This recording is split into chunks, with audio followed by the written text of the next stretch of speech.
Welcome to Chem series. This is Ramya. In this video, you will learn about covalent bonding and the properties of covalent compounds. Do you know different elements behave differently and the major part of it is the nature of bonds.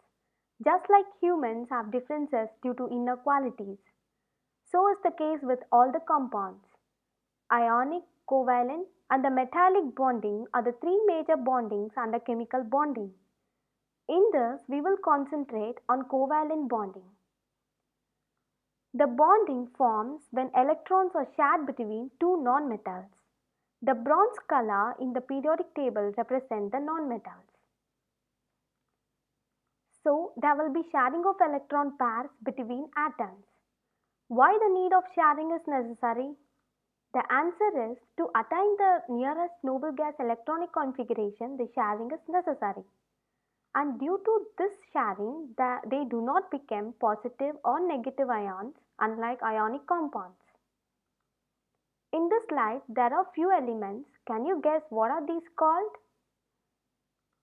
Yes, these are the noble gases and they are majestic that in general they don't react with anything because the outer shells are full, means they are quite happy. Then what does this imply?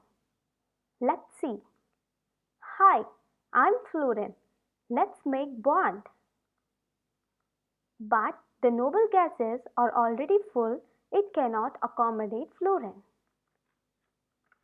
So, the fluorine meets another fluorine atom and said, I need an electron to be stable.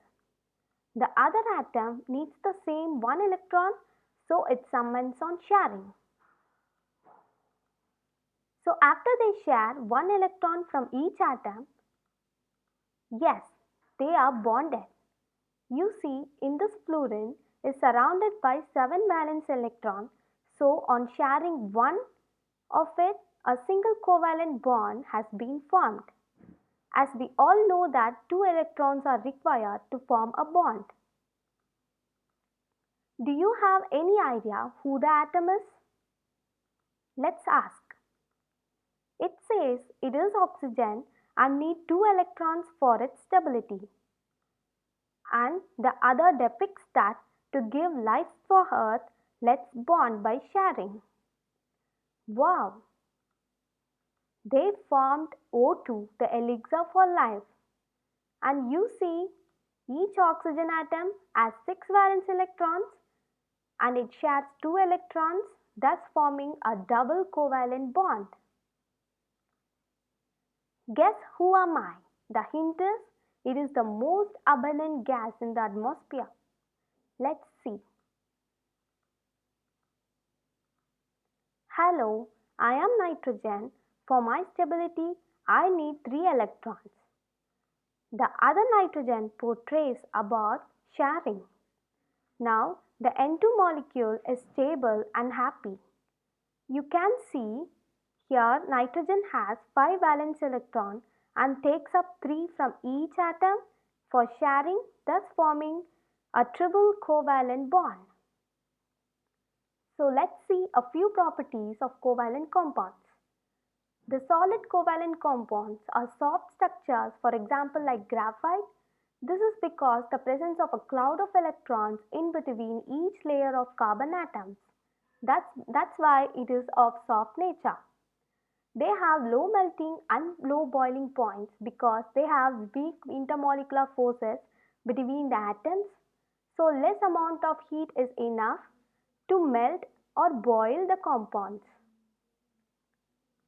These compounds are usually gases and liquids with low boiling and melting points. These compounds are non-conductors of electrical charge. The absence of charged ions is the main reason behind this. An exception to this is graphite, where we see a cloud of electrons. These make the graphite a good conductor. They are also bad conductors of heat because their molecules lack free electrons and that obstructs the flow of heat energy. And these compounds are insoluble in water because water molecules are not absolutely neutral. As you see here, The oxygen has slight negative charge and the hydrogen atoms are slight positively charged. The covalent compounds are made up of neutral molecules or the molecules with very slight charges. So, those covalent compounds are not attracted to water molecules strongly. That's why they are insoluble in water. Thank you for watching this video.